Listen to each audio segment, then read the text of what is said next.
আমরা চলে এসেছি, এটাই হচ্ছে হনুমান জাকু টেম্পল। তোমাদের বলছিলাম না জাকু টেম্পল দেখা পুরোটা। এই এটাই হচ্ছে, এই ওপরটা দেখতে হচ্ছে জাকু টেম্পল। নিচে গাড়ি, চলো আমাদের যে ট্রাভেলস গাড়ি এসেছিল তারাই গাড়ি বুকিং করে দিয়েছিল। তোমরা এক্সট্রা করে কোনো গাড়ি নেবে না, এখানে 400 টাকা করে আগে থেকে গাড়ি বলে।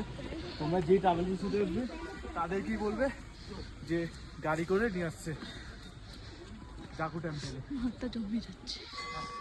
এটাই হচ্ছে জাকু টেম্পল। আমরা উপরটা যাব, যেখানে হনুমানজির মন্দিরটা, ইয়ে মূর্তিটা আছে, যেটা 450 ফুট হনুমানজির মন্দিরটা। আমরা এখন যাবো এসকেলেটর করে। আর